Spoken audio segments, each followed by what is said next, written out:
ഞാൻ ഒന്നുമല്ല, ഞാനൊരു പ്രാദേശിക നേതാവ് മാത്രമാണ്. സുരേന്ദ്രന്റെ ഭാഷയിൽ പറഞ്ഞാൽ ശരിയാണ്. ഞാനൊരു പ്രാദേശിക നേതാവ് മാത്രമാണ്.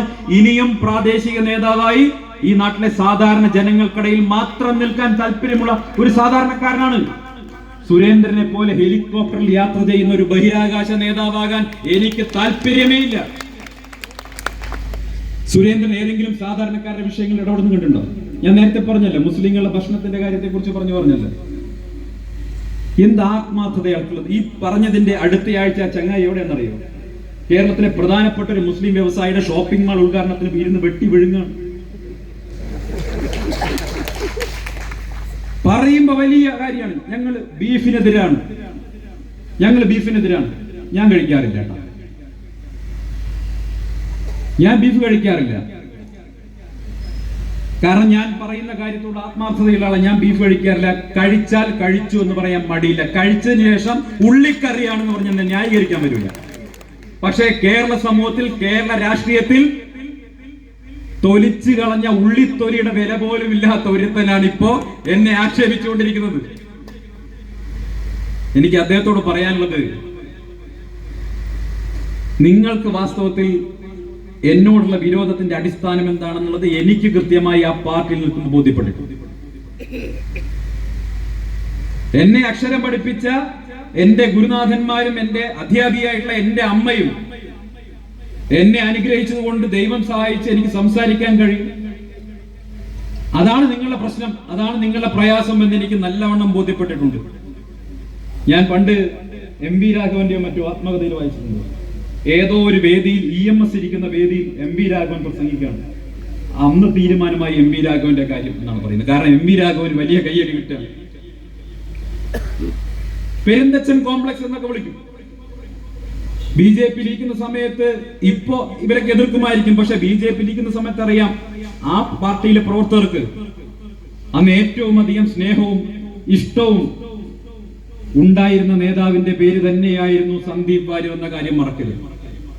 ഞാൻ ആ സ്നേഹവും ഇഷ്ടവും ഒക്കെ ഉണ്ടാക്കിയത് സാധാരണ പ്രവർത്തകരോടൊപ്പം കൊണ്ടാണ്, അവരുടെ ഭാഷയിൽ സംവദിച്ചുകൊണ്ടാണ്, അവരെ കണ്ടാൽ തോളിൽ കൈയിട്ട് സംസാരിച്ചിട്ടാണ്, അവരുടെ വീട്ടിലെ കാര്യങ്ങൾ തിരക്കിയിട്ടാണ്.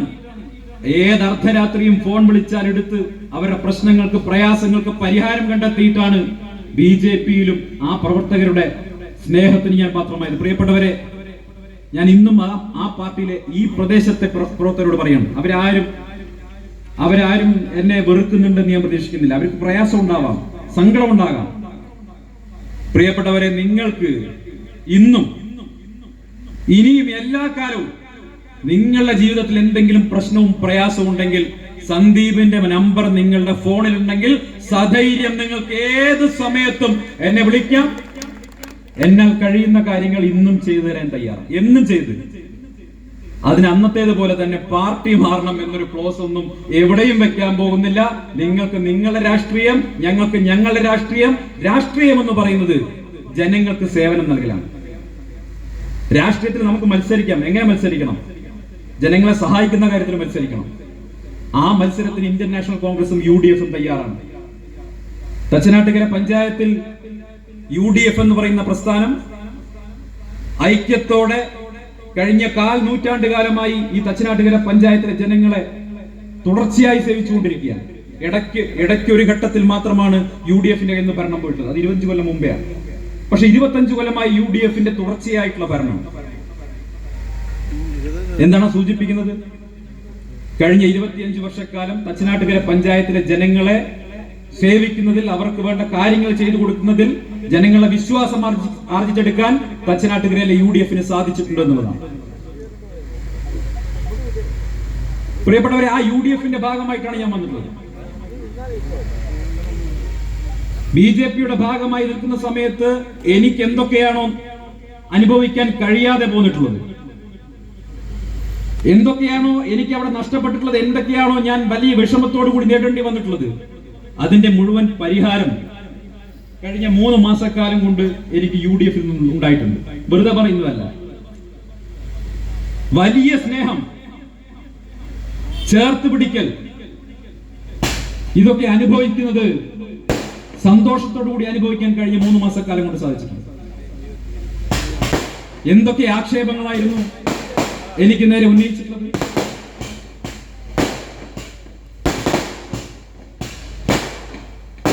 എന്തൊക്കെ ആക്ഷേപങ്ങൾ എനിക്ക് നേരെ ഉന്നയിച്ചത്?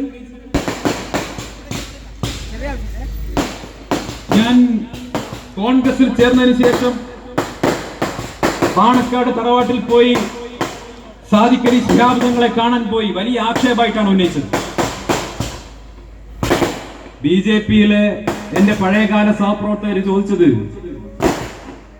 സാദിഖ് അലി തങ്ങളെ കാണാൻ പോയതിനു ശേഷം സന്ദീപ് സുന്നത്ത് ചെയ്തോ എന്നാണ്. സന്ദീപ് സുന്നത്ത് ചെയ്തോ, തങ്ങളെ കാണാൻ പോയതല്ലേ എന്നാണ് ഞാൻ ചോദിച്ചത്. എനിക്ക് അവരോട് പറയാനുള്ളത്, വർഷങ്ങൾക്ക് മുമ്പ് ഞാൻ ജന്മഭൂമിയുടെ ലേഖകനായിരുന്ന സമയത്ത് കോഴിക്കോട് വെച്ച് ജന്മഭൂമിയുടെ ഒരു മീറ്റിംഗ് നടന്നു.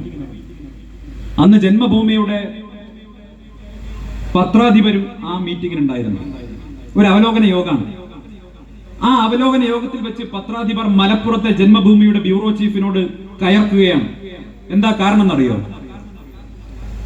പാണക്കാട് സയ്യിദ് ശിഹാബ് അലി തങ്ങൾ മരിച്ചിട്ട് ആ വാർത്ത, അദ്ദേഹം മരിക്കുന്നത് രാത്രിയാണ്, പിറ്റേന്ന് ജന്മഭൂമിയിൽ മാത്രമാണ് പ്രാധാന്യമില്ലാത്ത രീതിയിൽ അച്ചടിച്ചു വന്നത്.